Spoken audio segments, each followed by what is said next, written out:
जय हिंद दोस्तों, आप सभी को मेरा नमस्कार। पिछले लेक्चर में हम एमएस वर्ड के बारे में पढ़े थे। तो देखिए, एमएस वर्ड में हम जो इमेज देखे थे, तो मेन कंपोनेंट जो क्या थे वो सब हमने देखा। टाइटल बार क्या होता है, मेनू बार क्या होता है। तो देखिए, ये इमेज थी, हमने इसको देखा। अब आज हम देखेंगे कि जो शॉर्टकट की होती है ना, तो शॉर्टकट की के बारे में हम पढ़ेंगे, बहुत ही इंपॉर्टेंट है। ठीक, तो आइए हम आज देख लेते हैं कि जो सम इम्पोर्टेंट शॉर्टकट की हैं क्या, और इसको आप ज़रूर से ज़रूर याद रखिएगा। ठीक है, तो नेक्स्ट तो इसे देखिए, क्लिपबोर्ड ब्लॉक लिखा हूँ मैं यहाँ पे। अब क्लिपबोर्ड ब्लॉक लिखा क्यों हूँ? क्योंकि जब भी आप देखते होंगे, कभी कट या पेस्ट करते होंगे, ठीक है, कभी कट या पेस्ट कॉपी करते होंगे, सॉरी, कट या कॉपी करते होंगे। जैसे जब आप कॉपी करते हैं तो आप कहीं पे उसको पेस्ट करते हैं ना, तो जब तक पेस्ट नहीं करते हैं उसके बीच में अब वो कहाँ रहता है, ठीक है, कहाँ पे स्टोर रहता है, ये भी तो देखना होता है कि वो कहाँ स्टोर है। तो जहाँ भी स्टोर रहता है उसी को क्लिपबोर्ड ब्लॉक बोलते हैं। बहुत ही इंपॉर्टेंट है भाई, इसको इंपॉर्टेंट करके आप जरूर जानिएगा क्लिपबोर्ड ब्लॉक होता क्या है। देखिए, मैं यहाँ पे लिखा भी हूँ, कट तथा कॉपी किया हुआ डाटा किसी अन्य जगह पर पेस्ट होने तक क्लिपबोर्ड नामक अस्थायी मेमोरी में स्टोर रहता है, इसलिए इस ब्लॉक को क्लिपबोर्ड ब्लॉक कहते हैं। ठीक है, अब आइए आप शॉर्टकट की तरफ। देखिए, मैं हर चीज़ जो है कि अंडरलाइन नहीं करूँगा, क्योंकि थोड़ा सा दिक्कत हो जाती है इसमें, तो आप मेरी शब्दों को सुनिए। अब देखिए, कट सब लोग जानते हैं, Ctrl+X से किसी भी अगर कट करना है तो Ctrl+X का यूज करते हैं। जब कॉपी करना है तो Ctrl+C का यूज आप करते हैं। पेस्ट करना होता है तो Ctrl+V का यूज करना होता है आपको। ठीक है, देखिए, Ctrl+X, Ctrl+C, Ctrl+V सबको याद होगा ये इतना। अब पेस्ट स्पेशल ये थोड़ा सा अलग हो जाता है, तो वो तीनों तो आपको याद रहना चाहिए। पेस्ट स्पेशल क्या होता है, इसको हम कैसे करते हैं, इसके लिए शॉर्टकट की क्या होती है, Ctrl+Alt+V, Ctrl+Alt+Ctrl+V, Alt+E+S। देखिए, ये चीज़ मैं नोट्स इसीलिए बनाया हूँ कि ये शॉर्टेस्ट आपको नोट्स है, आप इसको ज़रूर पढ़िएगा। ठीक है, अब आगे आइए, फॉर्मेट पेंटर क्या होता है। फॉर्मेट पेंटर का मतलब देखिए, कॉपी करते हैं, कैसे करना होता है फॉर्मेट पेंटर को। कॉपी आप Ctrl+Shift+C से कर सकते हैं, पेस्ट कर सकते हैं आप Ctrl+Shift+V से। ठीक है, अब आ जाइए आगे, फॉन्ट ब्लॉक के बारे में देख लीजिए। फॉन्ट ब्लॉक क्या होता है, इसमें सिर्फ आपको क्या करना है कि सिर्फ आपको ध्यान देना है क्या, जो शॉर्टकट की है, बहुत ज़्यादा इसमें आपको परेशान नहीं होना है, आपको शॉर्टकट की के बारे में जानना है। ठीक है, अब आप फॉन्ट, अच्छा, एक चीज़ और, फॉन्ट स्पेशल, फॉन्ट आपको पेस्ट स्पेशल के बारे में बता देता हूँ थोड़ा सा। अब देखिए, पेस्ट स्पेशल जो होता है ना, कट या कॉपी जब भी आप करते हैं किसी डाटा को, तो वो अलग अलग फॉर्मेट में पेस्ट करने के लिए ही हम इसका यूज करते हैं। जैसे मान लीजिए किसी डाटा को आप कट या कॉपी करते हैं, तो आप उसको क्या मतलब किस अलग अलग फॉर्मेट में आप उसको पेस्ट करने के लिए इसका यूज करते हैं। कोई ज़्यादा यूज नहीं होता है इसका, बस यही यूज होता है।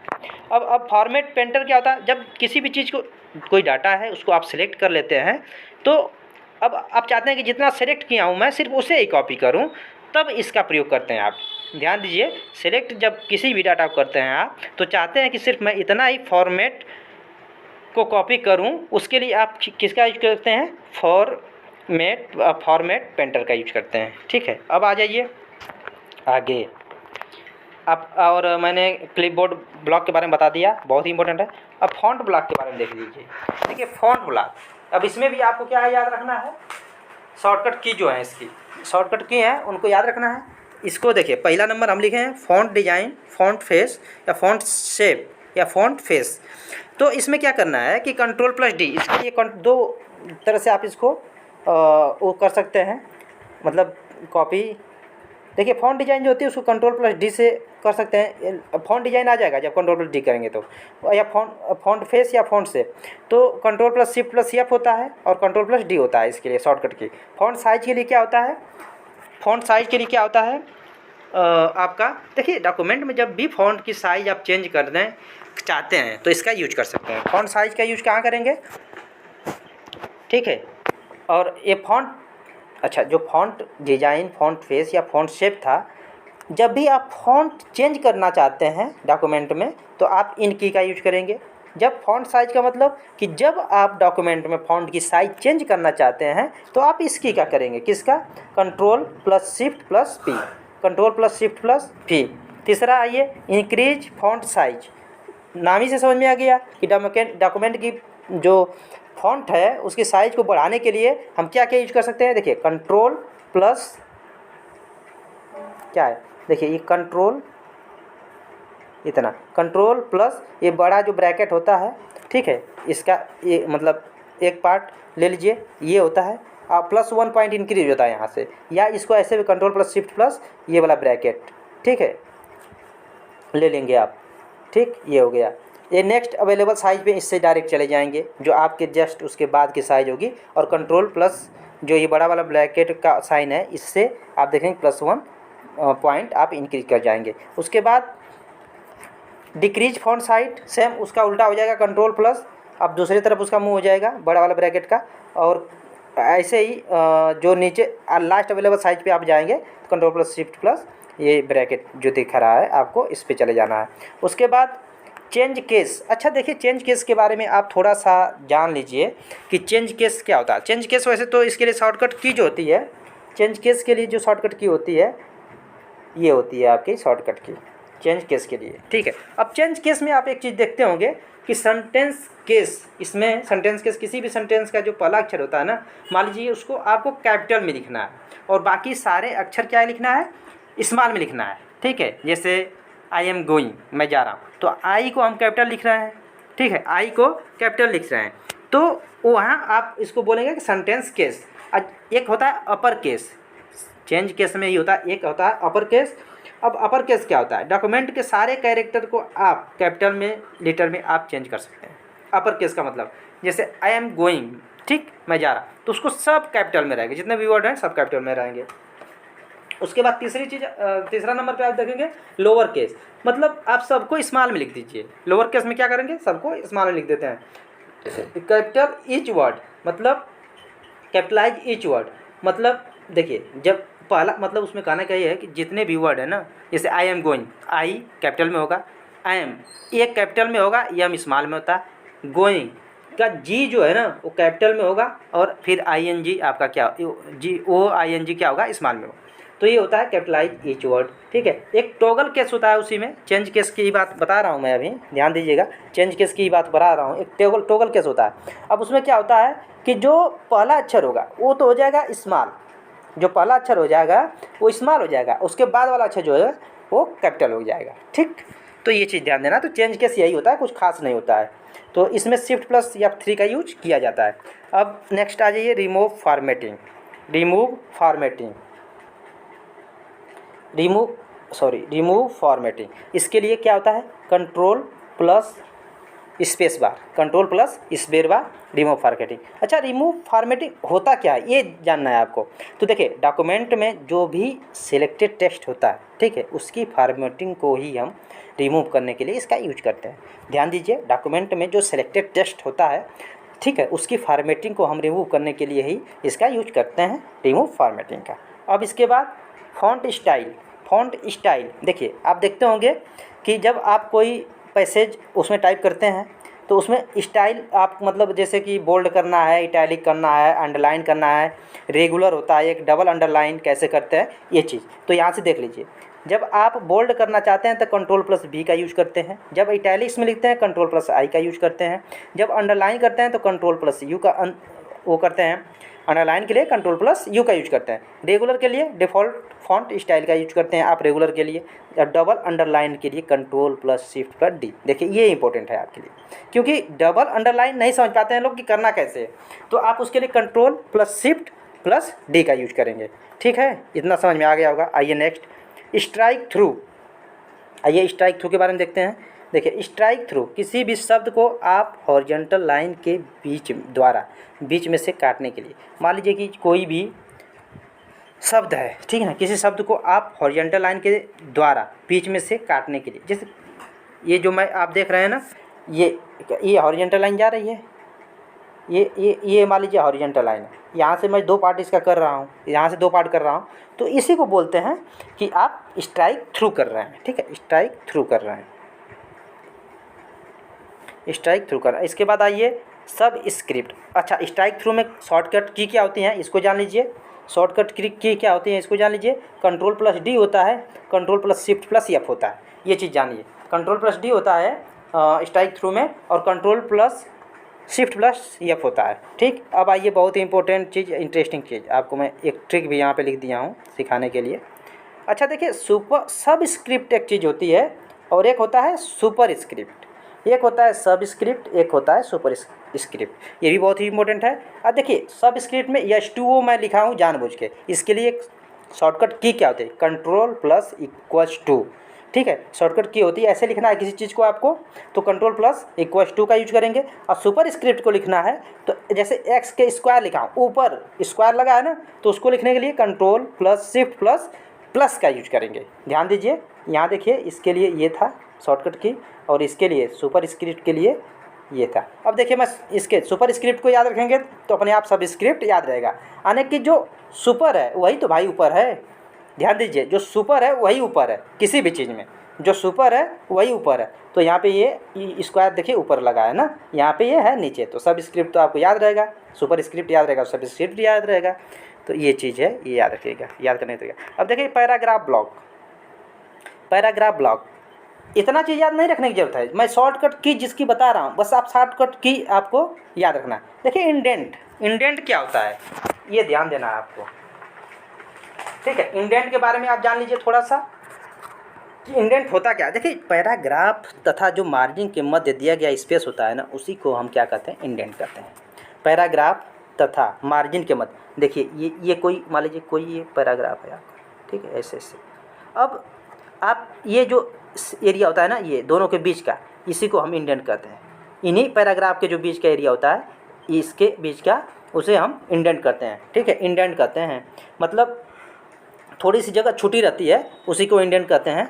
ठीक, इंडेंट यही होता है, ज़्यादा कुछ इसमें जानना नहीं है। अब इसमें इंक्रीज इंडेंट और डिक्रीज इंडेंट, ये ध्यान देना है आपको कि कैसे करते हैं। तो जब इंक्रीज करना है तो कंट्रोल प्लस एम का यूज़ करेंगे, जब डिक्रीज करना है डिक्रीज इंडेंट के control plus shift plus M का यूज़ करेंगे। इतना ही जानना है। जब आपको इंक्रीज इंडेंट याद रहेगा तो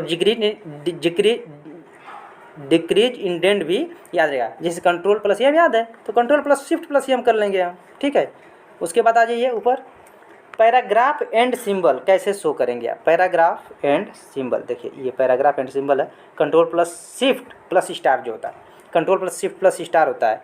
अब आइए अलाइनमेंट, बहुत ही इंपॉर्टेंट है, अलाइनमेंट को समझ लीजिए, यहीं पे बहुत ही ज़्यादा इंपॉर्टेंट है, अलाइनमेंट को समझिए। देखिए अलाइनमेंट का मतलब क्या होता है, जैसे आप देखते होंगे कि कोई आपके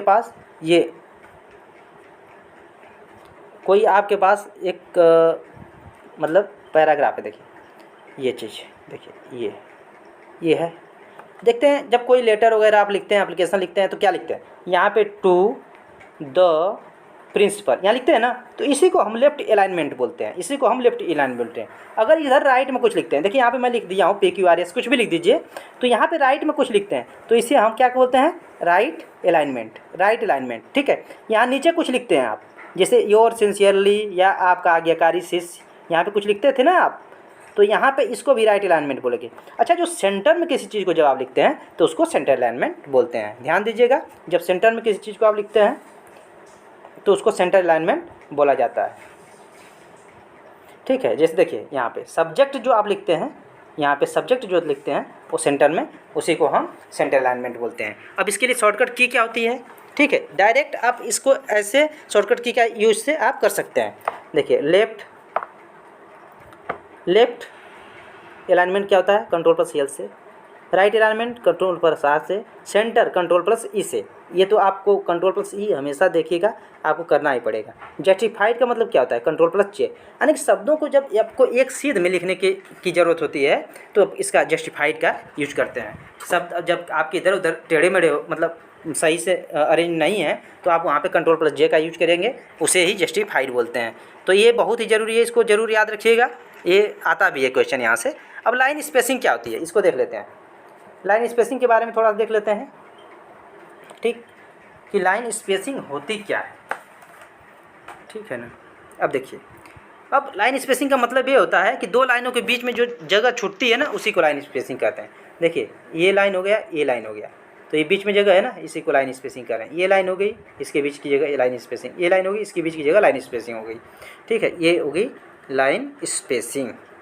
तो देखिए दो लाइनों के बीच जब आप जगह जो छोड़ते हैं उसी को आप बोलते हैं लाइन स्पेसिंग। ठीक है। तो Ctrl+1 सिंगल लाइन के लिए यूज होता है, Ctrl+2 डबल लाइन के लिए, Ctrl+5 1.5 डेढ़ गुना जो लाइन होती है, मतलब 1 से ज़्यादा।